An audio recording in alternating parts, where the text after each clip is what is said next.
Hello everyone. The following presentation is a brief summary and analysis of Chapter 2 of Athol Fugard's novel Tsotsi. A new character we are introduced to in this chapter is Suki. Suki is a middle-aged woman who runs a shebeen that Tsotsi and his gang frequent. Even though she is mixed race, she lives in the Black Township. She explains that she was born in one of the city's white neighborhoods, but her mother abandoned her mixed-race daughter, perhaps in fear of getting caught by police for being in a mixed-race relationship. Suki has repeatedly tried to contact her mother, but has received no reply, not even information she has requested about her date of birth. Suki's background symbolizes how the laws under the apartheid regime tore families apart. Chapter 2 begins with Tsotsi, Butcher, Boston, and Diop heading to Suki's place, a shebeen or an illegal bar, to drink and smoke dacha after the murder of Gambut Lamini. As they start drinking, they begin to talk about Boston's throwing up when they robbed and murdered Gambut. Boston responds with the demand, "What does it prove that I was sick?" Boston is interrupted by an incoherent woman named Rosie who sits, almost passed out drunk, in the corner of the room. Rosie shouts, "Come here, Johnny," but the men ignore her.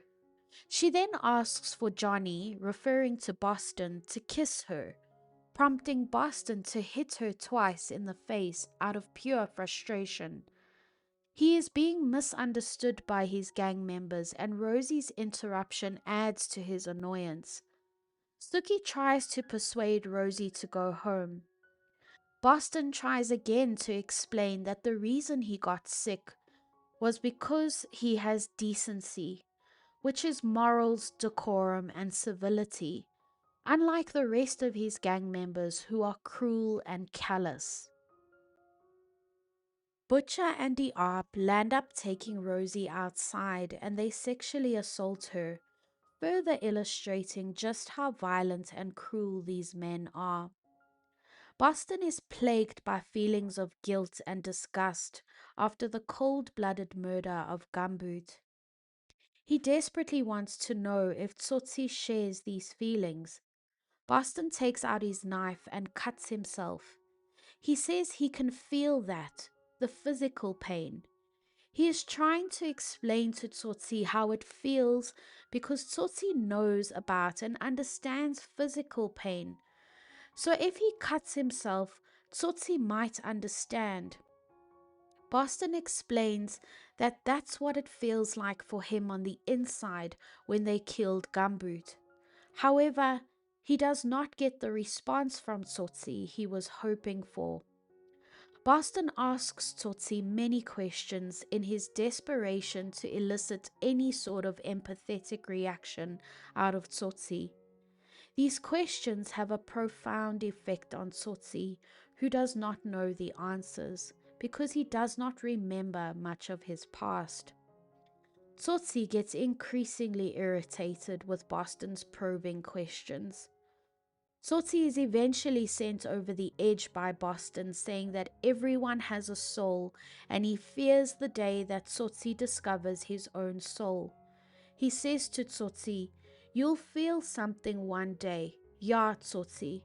One day it's going to happen, and God help you that day, because when it comes, you won't know what to do. You won't know what to do with that feeling." At this, Tsotsi reacts violently and brutally beats Boston within an inch of his life. Boston offers educated perspectives as he has had a formal education. He seems more emotionally sensitive because he is more quote-unquote cultured than the rest of the gang.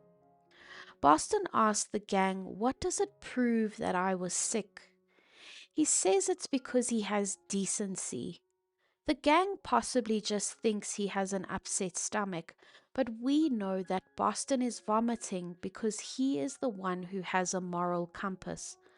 Boston is sick to his stomach at the thought of an innocent man like Gumboot being killed merely for one pay packet. What really irritates Boston is that Tsotsi doesn't have any decency and can't seem to grasp sympathy in the slightest. We learn that Tsotsi hates Boston. Tsotsi specifically chooses jobs now that he knows will upset Boston. It's as if he enjoys the idea that these jobs mess with Boston's state of mind. Tsotsi hates Boston because when Boston joined the gang, the questions began. The first question that Boston asked was about Tsotsi's real name. This annoyed Tsotsi because he hated being asked questions about himself. Tsotsi only has a vague memory of being a young boy, homeless, and looking for things to eat in the streets of the township, but he pushes these very vague memories out of his mind. Things like our name, our age, where we come from, the memories that we have, and our childhood all create who we are as a person and give us a sense of identity. Because Tsotsi doesn't know any of these details, he doesn't know who he truly is. He has had to create an image for himself. He has created a gangster image as his identity because crime and violence have become all he knows. Thank you for watching this presentation on Chapter 2 of Tsotsi by Athol Fugard. Keep an eye out for more summaries and analyses of the rest of the novel.